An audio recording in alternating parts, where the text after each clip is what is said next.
Hi, it's Deanna Wolfe. You might know me as Dietitian Deanna. I am a registered dietitian by trade with a master's degree in clinical nutrition, but I am a sales and marketing expert, have a seven-figure business, and I'm excited to talk to you about captivating content to market your program. So let's dive in.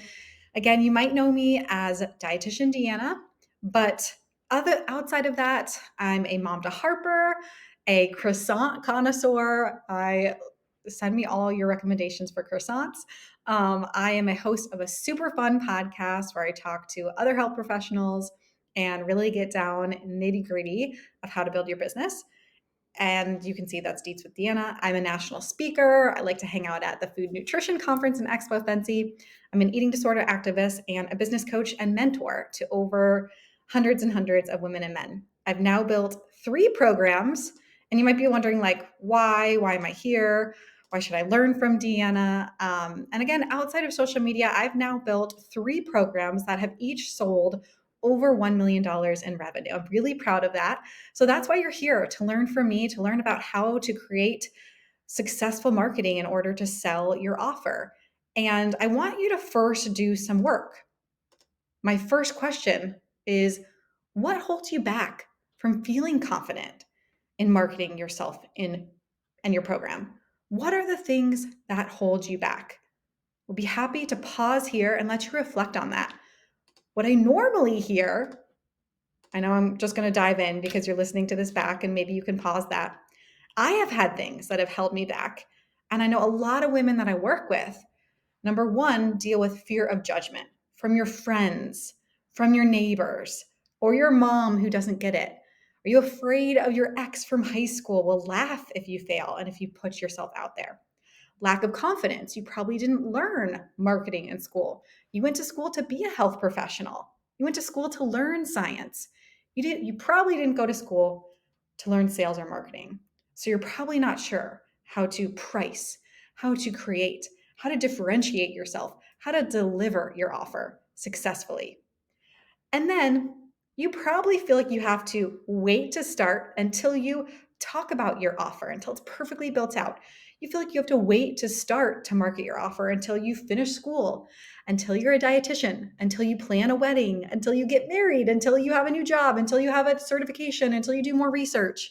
So, again, these things held me back for too long to think I need more before I can ever decide to market and really be confident in what I have to offer. You might not have even wanted to listen to this recording because you're thinking, oh, sales and marketing feel, I'll go back a slide, maybe slimy. Maybe you don't want to put yourself out there. You're scared that people will say, oh, how can you charge that much? Or why do you keep on talking about your offer?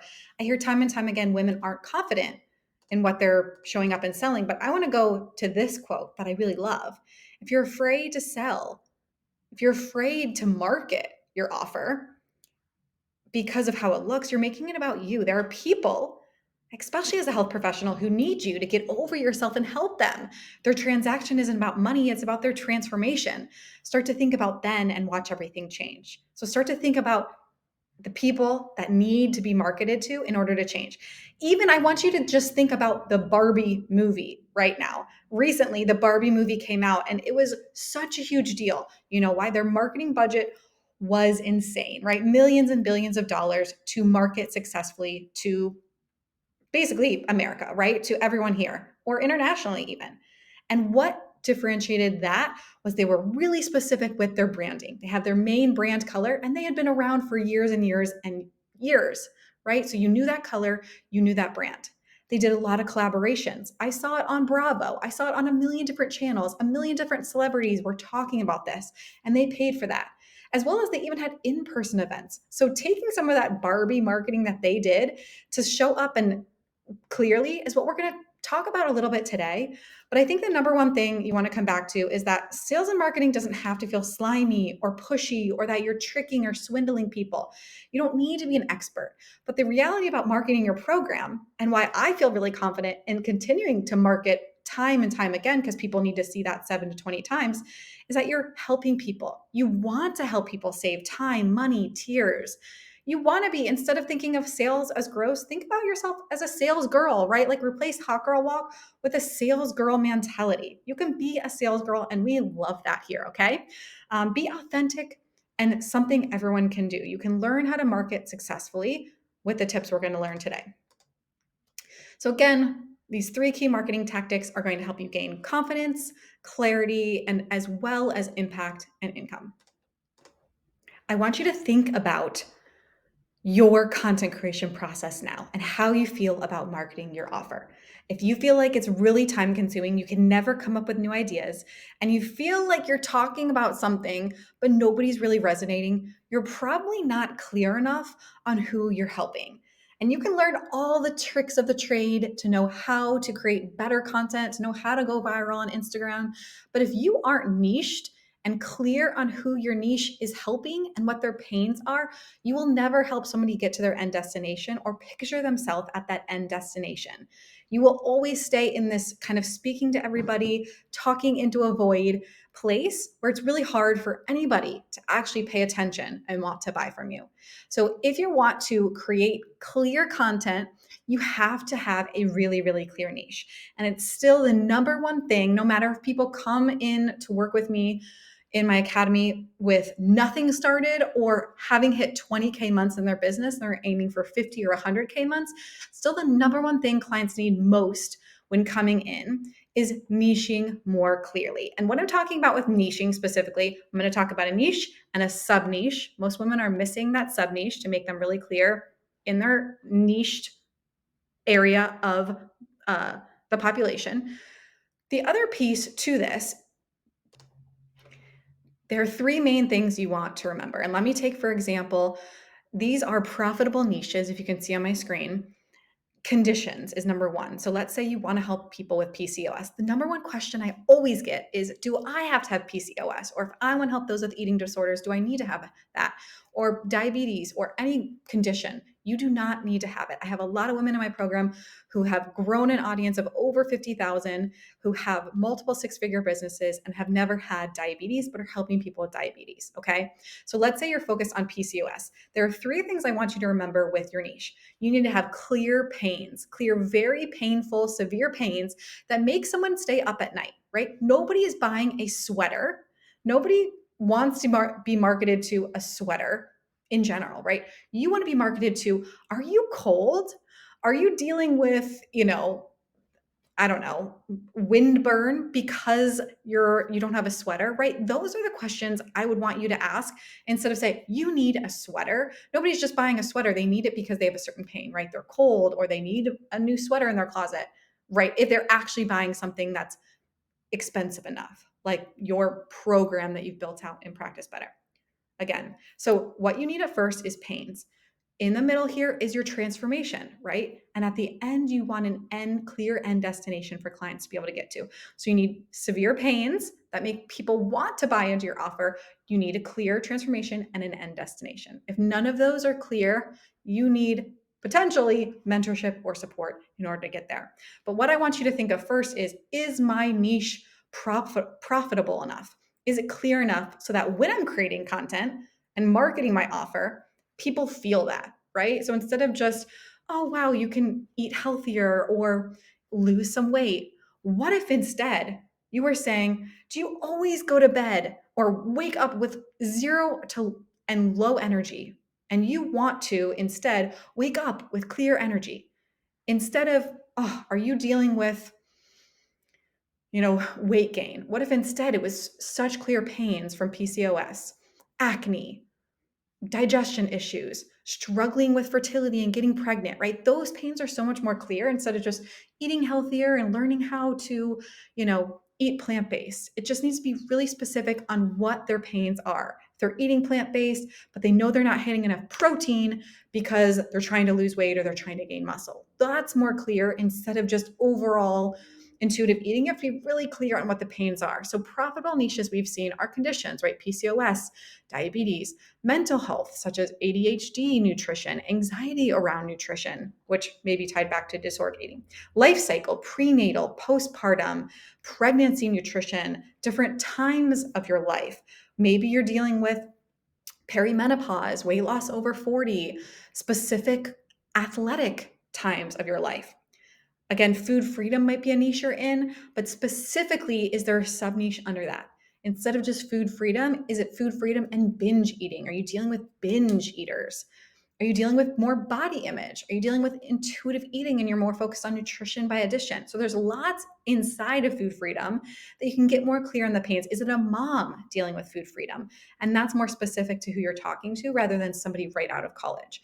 So again, thinking what more your sub niche could be. Sure, your niche could be food freedom or weight neutral, and there's lots of ideas there, but you also need a sub niche of who that person is and what their pains are.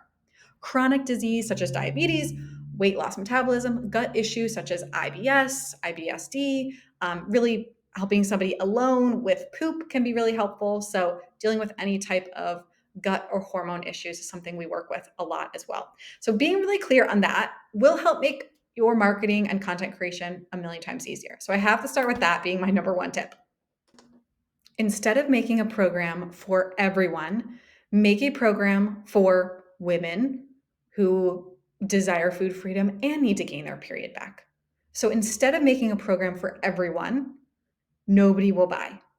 Even for my program is really for the health professional. So again, I am usually not working with everybody, every type of women, but we have lots of different niches. And we say, because you're a health professional, you might have done this. You might be taking insurance and you want to get out. You might have one-to-one clients, but you want group. So those pains are so much more clear than just saying, hey, create an online program, right? And then there's a million coaches that could help you with that. But because we're so specific to health professionals, we know the legal behind it. We talk a lot about dietitians, but we work with even more outside dietitians, therapists, coaches, counselors, mental health counselors, personal trainers, doctors. So again, we talk a lot about dietitians, but we help everybody as health professionals. So don't make a program for everyone. What also not to do is only talk about the nuts and bolts of an offer. So again, if somebody's asking, hey, what's the price? Or if you're having conversations and you're marketing your content and you're saying, hey, you get 12 weekly calls, you get XYZ.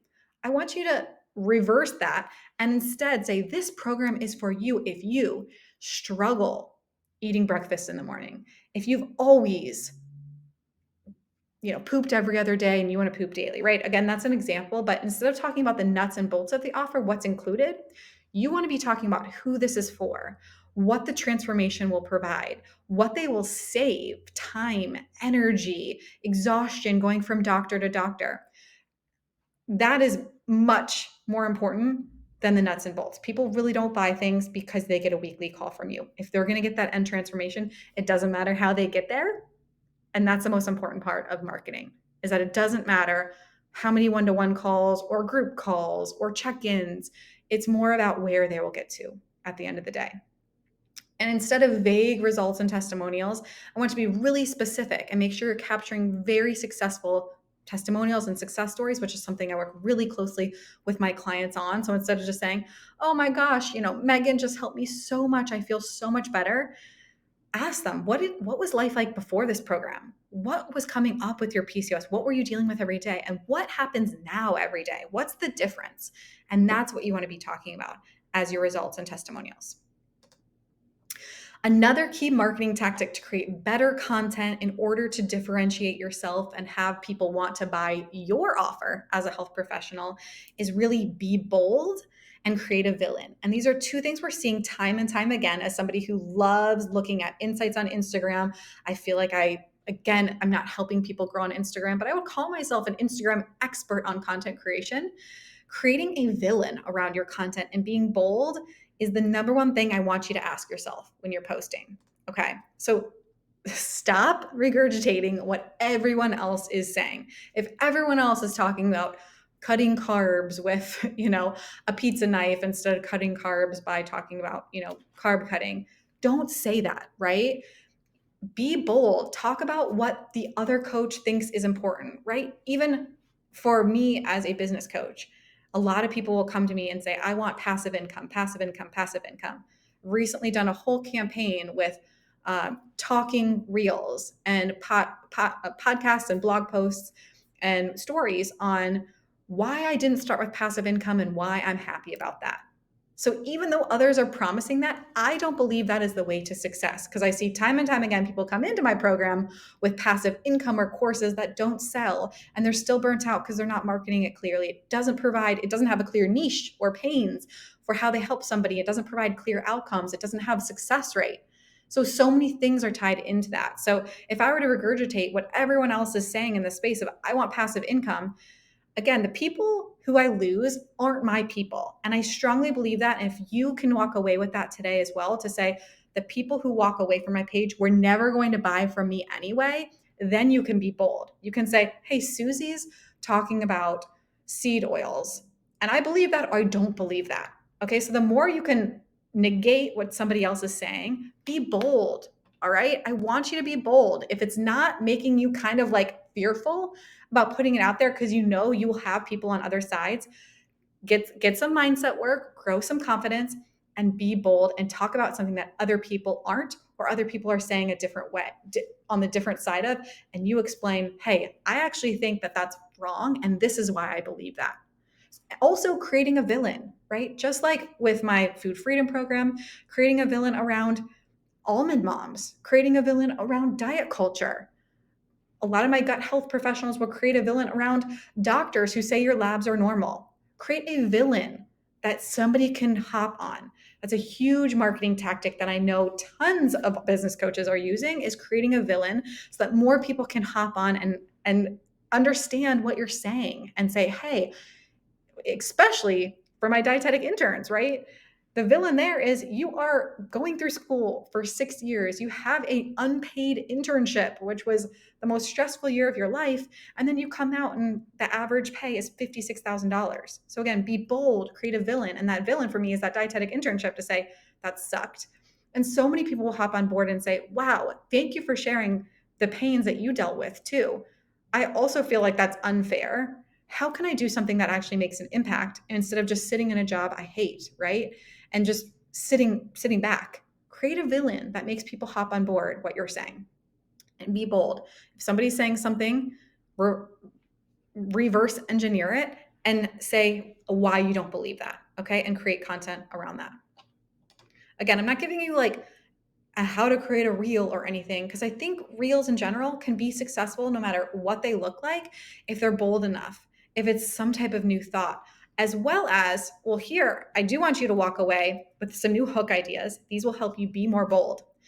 But then I'm going to go into why it's important to use relatability and shareability.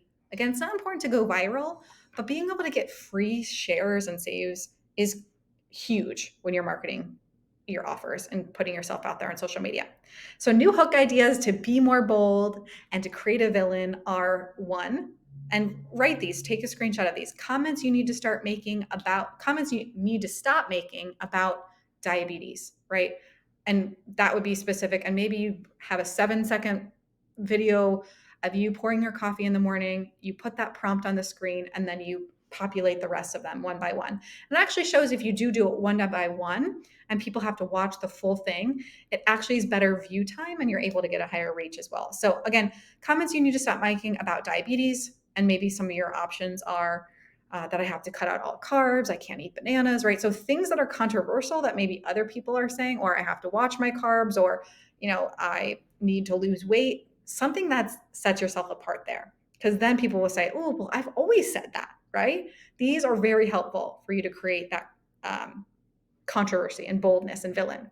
3 of my biggest mistakes, right? So I talk about my biggest mistakes time and time again. I think I do that every month on my own business coaching page, on the Online Entrepreneur Academy page, because showing my failures that I'm doing, right? Signing on a client who waited for too long and didn't get into the program, or I procrastinated on for 2 weeks for a 1-hour project.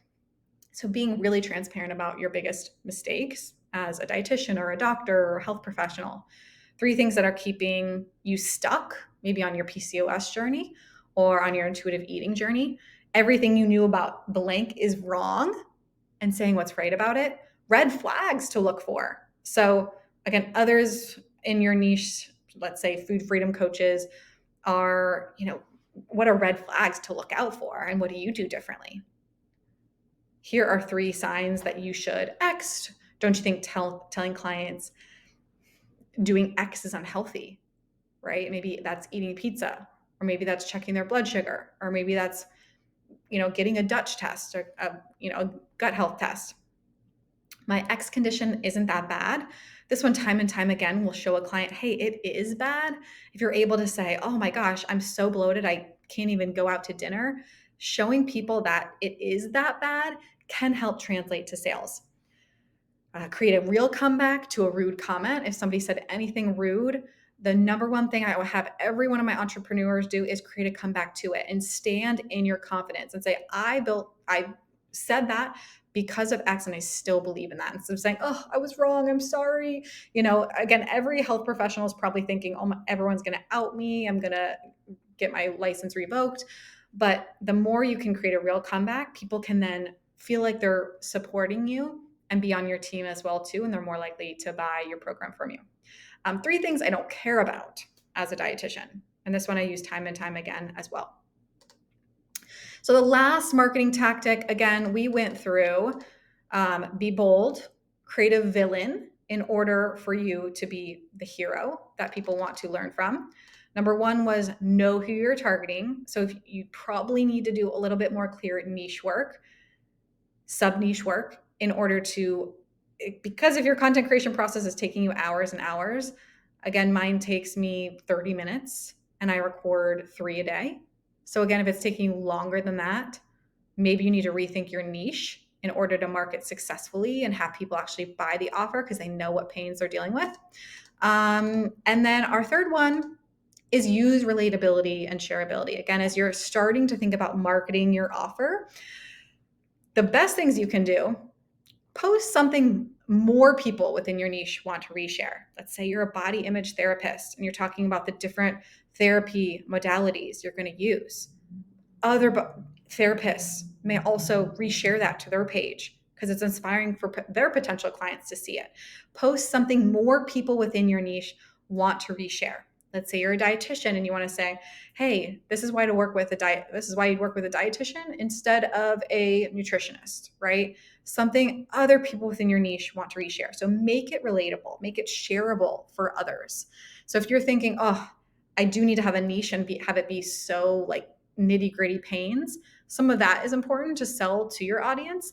But there are also, and this is a part of a larger content creation strategy, is not everything has to sell an offer. Some things are inspiring, some things are relating back, right? So again, in my program, we talk a lot about the different types of content and what your goal is behind them. Shares are free marketing for you. So if you can create something that is easily shareable, right? Funny, you're not perfectly made up, you have no filters on, you are, washing your face in the morning and sharing some of those hooks earlier. Shares are free marketing for you. And if that feels really funny or shareable, or again, the more you think about the things you're sharing with your friends, the memes, the reels that you press send to a friend about, what are those things? They're probably funny. They're probably really relatable. So again, instead of just being like, oh, I have to be this perfect professional and an expert, release that stress, all right? Show up imperfect. Show up funny. Stop taking yourself so seriously. And people will say, oh my gosh, I want to learn more from her. I love that she's in her sweats at home and that's how she shows up. Okay. So make it less perfection and an easier way for people to, again, relate to you and be able to share your content. All right. So summary, 3 key marketing tactics in order to market and sell your program more successfully. Know who you're targeting and their pains. Be bold, build that competitive edge of why you're different than others. Build that villain of how you save the day, and use relatability and shareability, because we know if one person shares, that basically expands your reach tenfold. All right. Last reminder, if your action plan might be working with me, I'm excited for you to hear more about that from the Practice Better team. But what is one step you can take this week to take action on the 3 tips I gave you today? Think about that, and thank you so much for being here.